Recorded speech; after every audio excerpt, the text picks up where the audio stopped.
All right, guys, we're going to do the Kingdom of the Beast Part 2. This is going to be the seizure of revived Rome, how he comes about jumping from becoming the de facto king here in Babylon the Great, the U.S. as we know it, and what it will become, over to the revived Roman Empire, specifically the northern portion of the revived Roman Empire, Europe proper, as we discussed in the previous video. So let's get into it. The seizure of revived Rome. For such a significant event, it may be surprising that apart from Daniel 11:24, Scripture seems to have very little to say about Antichrist's parlaying of his seizure of Babylon into control over the 7 nations of the revived Roman Empire. Revelation, for example, and its mention of the 10 horns and 7 heads in association with the beast and Babylon in chapter 17, effectively portrays these events as already accomplished after the fact, kind of showing a conspiracy, if you will. In other words, it was set up to happen. The combination of this general lack of scriptural elaboration, the incredibly short time frame in which these events must take place. In other words, Antichrist is ready to launch his first campaign against the South within about 18 months of the tribulation's inception, as we will see. And the details which are provided in Daniel 11:24, treated below, all lead to the same conclusion. Antichrist's seizure of the 7 kingdoms will be an extremely rapid and amazingly easy affair. In fact, it will hardly be a seizure at all, for the 7 kings of revived Rome will be Antichrist's allies from the very start. Revelation 17:12 through 13. And the 10 horns which you saw are 10 kings who have not yet received a kingdom, but they will receive authority as kings for at least 1 hour. In other words, the time period, specifically the tribulation, along with the beast. These will have one purpose and are going to give their power and authority to the beast. That's their purpose under Satan. This passage clearly demonstrates that close connection of the beast and both the wider group of 10 mentioned here and to the more elite group of the 7 included within the 10. In those verses, we are told that all... I have to put my glasses on, guys. I'm going blind. I'm sorry. I want to make sure I get this through. And then I don't fail. There we go. Whew, that was bad. Okay. This is critical for our understanding of the revived empire of Antichrist's seizure and control over it, for that it suggests that the beast's effort to gain control over revived Rome, far from being hindered by the rulers of her most important nations, will instead be aided by them, and significantly so. 1.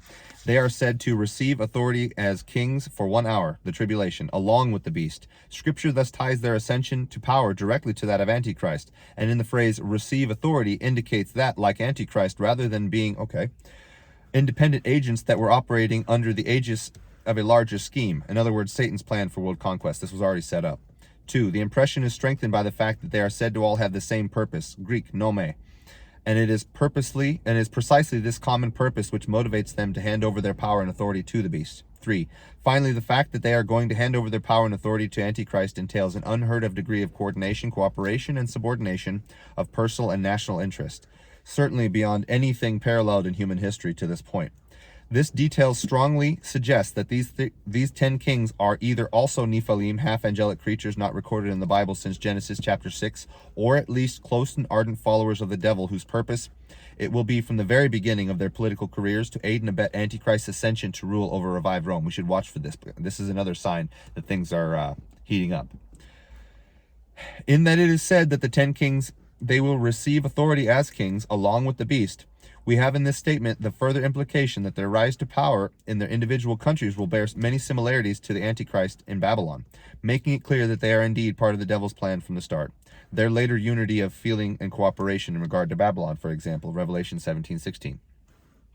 By interpretation, the thrust of all the head horn passages covered here and in the previous section, the last video, part 1, especially when taken together to tie Antichrist, his kingdom, and his subordinate rulers very closely together. Far from being accidental, therefore, cooperation of the 10 kingdoms themselves in Antichrist's seizure of power over them as revived Rome is also an integral part of the satanic grand design for gaining world power. It is therefore in this sense that we should understand the details given in the critical verse below, which we'll go over, which alone describes Antichrist's seizure of revived Rome from his base of power, Babylon, the U.S. See my videos on Mystery Babylon the Great, because the identification is very hard to miss, guys. I'm sorry. Daniel 11:24. And through the same seductive methods, he will enter the strongest provinces, in other words, the 7 nations of the empire, revived Rome, and will do what neither his fathers nor their fathers have done. He will distribute plunder, spoils, and riches to their followers, and will afterward plot against the remaining powers, the 3 sub-coalition alliance we talked about in the previous video, but will wait for an opportune time. The phrase in the translation above, the strongest provinces of the empire, refers to the seven nations provinces of revived Rome, which constitute the strong iron part of the revived empire, as opposed to the three remaining kingdoms of clay. See Daniel 2:39 through 39 through 43. Not only does Hebrew here not give any definite indication that Antichrist's entrance into the provinces is at all opposed, the description of the means by which he enters through the same seductive methods strongly suggests that the taking of possession of these seven nations will be along the same as the seizure of power in Babylon, illegally and quickly, and the people will love him for it. In fact, the Hebrew phraseology employed here in Daniel 11:24 is effectively identical to that used of Antichrist's coup d'etat described in 11:21. There's a bunch of basically it's a phrase using the word bashalva, which means a slick smoothness, if you will, which he'll be as smooth as it gets, are used in both instances, meaning to gain control through seductive methods. He will be a sneaky snake of a half-human being. Rather than a complicated series of military maneuvers, therefore, it is apparent that Antichrist's takeover of Europe and Israel will be accomplished through largely political means. The picture provided by Daniel 11:24 also agrees with what we know about the timing of the tribulational events. A complicated series of military campaigns designed to conquer all of Europe and Israel would almost certainly take a considerable amount of time to prepare and complete. And such a prolonged period of warfare within Europe is not consistent with what Scripture has to say about the tribulation's first half, specifically the two campaigns against the south which followed the beast seizure of the seven kingdoms. See especially Daniel 11:25 through 30 and 11:40 through 30. I have a chart here. I have put these charts on other videos. I will put the link to all these charts. This particular chart that it's showing is the events of the tribulation's first half, which I will show you here because it does seem to come through on the video, even though it's strange. But you can see right there, if you pause it, there's the breakdown, and it's beautiful. Whoever made these for him did an awesome job, and he integrated them into his studies long ago, and they're just awesome. The chart above that we just showed will suffice to give the reader a rough idea of the sequence of events during the tribulation's first half and the approximate timing and longevity of its major events, dictated by the constraints of its 42-month duration, which concern us here. The beast's initial seizure of Babylon and preparation for the subsequent securing of the first seven nations of revived Rome would seem to require at very minimum at least 6 months to complete. Given that fully two major campaigns by Antichrist's newly won empire of the north against the Southern Alliance are also prophesied to occur during the first half of the tribulation, and that such campaigns have historically taken place during the winter months, with most of the preceding summer months needed to organize and prepare, we are left with a scant 6-month period for Antichrist's capture and consolidation of the seven kingdoms, which is really fast, especially if you look at history. Even Alexander would be jealous. These time constraints alone, therefore, argue for the seizure to be more along Alexander the Great, to be more along the lines of another coup d'etat, and this time a multifaceted one at that. We have already discussed the scenario by which Antichrist will use deceptive means to gain power in his native Babylon. See my the Mystery Babylon videos, and also I'm going to make sure I go over that in more detail here in the future. To accomplish a similar feat in 7 other different nations simultaneously will unquestionably require an extraordinary degree of cooperation, one which is unprecedented as observed above in the previous annals of human history. Apart from cooperation at the top, it is highly questionable whether such a feat would be even possible, even were we to assume a large fifth column of sympathetic supporters in each of these 7 nations and their corresponding spheres of influence.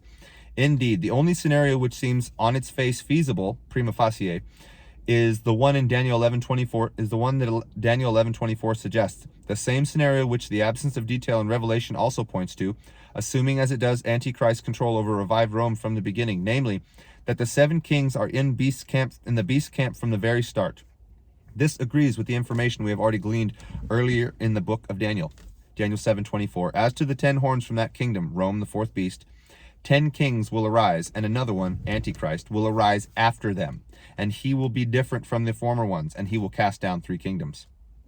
In emphasizing the military defeat of the 3 kingdoms, this verse necessarily suggests no overt military conquest in the case of the preceding 7. But the passage above also provides important detail which helps explain Antichrist's relationship to the 7, for it states that he will arise after them. What this means is that the rise of these 7 extraordinary dictators to power in their own countries and their subsequent establishment of hegemonies over their weaker neighboring nations will predate Antichrist's takeover in Babylon. In other words, the 7 nations of revived Rome will effectively be waiting for the beast to pluck like a series of ripe apples as soon as he has secured his own political position. By the way, this is another one of the signs the tribulation is about to begin. If you guys have ever wondered why the powers that be are allowing all this evil to occur on earth, it's because they're going to send a whole series of little antichrists that are designed to look somewhat like Jesus to their followers in each one of these countries. So all the evil nonsense that's going on in Europe, the reason why it is worse than it is here in many instances, why we're seeing TV shows full of, invaders that were allowed in illegally, essentially, by the current administrations, they're being let in on purpose, specifically to create an issue so that these guys can come in, act like the Antichrist, fix, and then hand over their nations to him once he takes over. Even the projecting of development of Antichrist's religious political movement backwards several years prior to the tribulation, so as to be able to posit the development of a number of mirror movements in the 7 nations and subsequent seizures of power by their leaders, fails to fully explain how, or perhaps more to the point, why these 7 kings are standing ready to hand over their power and authority to the beast. The fact that this flies in the face of all prior known historical behavior cannot be overemphasized. Therefore, it must be the case that these 7 kings have more in common with the beast than may meet the eye, and that their involvement with the devil and his minions is far closer and far more explicit than anything we have seen in the past, even in the case of the world's most evil tyrants and dictators. Not even an active embracing of Satanism is sufficient to fully explain this somewhat self-sacrificing acquiescence to the will of the devil's son. Therefore, the best explanation for this extraordinary chains of events is, like Antichrist, they too are Nephilim, like the Genesis 6 creatures, only obviously made to not be so stark different from us in physical description that they're considered to be giants, like they were back then, and the Greek shows us in the Old Testament. Not offspring of the devil himself as is Antichrist, but perhaps engendered nevertheless by some of his most trusted lieutenants, just the same way the Genesis 6 occurred. It was no sign that Satan was the one that did it, but it is a sign that many of his top lieutenants did. Only in this way can we explain, on the one hand, the coincidence of 7 discrete meteoric rises to power on the part of the 7 distinct individuals within the territory of historical Rome, and, on the other hand, their unanimous willingness to cede their exceptional power and authority, absent overwhelming duress, which there will be duress, but it's going to all be fake. It can only be that these 7 share in company with the beast a wickedly unique origin and innate commitment to carrying out all the wills of the plans of the evil one. All the wills and plans of the evil one. This interpretation helps to explain the close connection found in Scripture between the beast and these 7. For example, 1. Revelation 13:2. The beast is said to have a mouth as of lions, the plural being a reference to the 7 kings who are clearly similar to him. Who else would it be? 2. The 7 kings are described at Revelation 13:3 as 7 identical heads. The one head has a fatal wound. A picture for which our purposes here also shows the similarity between Antichrist and these kings, who is both an 8th and one of the 7, depending upon whether he is being viewed as a discrete emperor or the personification of revived Rome. So he's the separate 8th ruler from Babylon, us, United States, and also a 7th in Rome.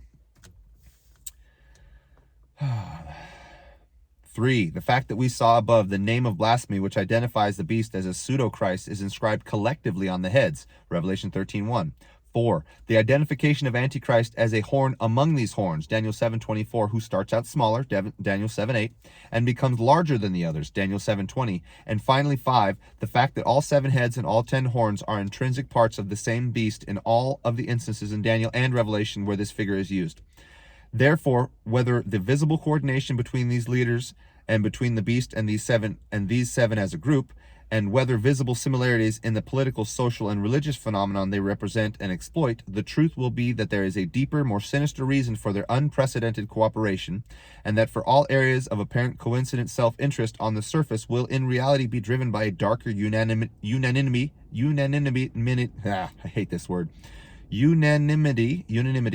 of purpose. It is for this reason above that the seizure of the 7 kingdoms will resemble a victory parade rather than a military campaign in the terms of recent history. Nazi Germany's Anschluss of Austria might provide a rough parallel. You can look that up. I'm pretty sure there's videos on YouTube that are still not taken down. Even such an exceptional, or from the divine point of view, egregious leaders will still require some sort of external or internal crisis to provide sufficient motivation for these present-day democracies to give themselves over to dictatorial rule. The most likely grounds for such a dramatic sea change in the collective body politic of Europe and beyond is the continued rise and consolidation of power in the Muslim world groups of all the leaders and anti-Western jihadist agendas, because they're all going to become one at some point. The description given in Daniel chapter 11, moreover, is clearly one of unification, of a unified northern bloc, Antichrist Babylon-led revived Rome, waging two massive and eventually decisive campaigns against a similarly unified Muslim south. Now the three horns which collectively represent this southern alliance will later be a willing part of Antichrist unified Rome, Revelation 17:12 through 17. Therefore, the most likely explanation for both its initial anti-beast opposition on the part of the three southern horns, in contrast to the later unanimous approval of Antichrist, to be found in their ascension to power through the aids of the King of the South, who leads this alliance, and for whom their support is really duplicitous. Daniel 11:25 through 30, and see the discussions in part 5 and 6 below. I am going to be going directly over the King of the South, where his place is in Scripture, and why he's a pre-planned part of the falling of the three kings of the South, who is eventually betrayed, also in that same Daniel 11 diatribe. Postulating a charismatic figure who rises to prominence in the Middle East in the days before the tribulation is the most likely interpretation of the events which Scripture describes.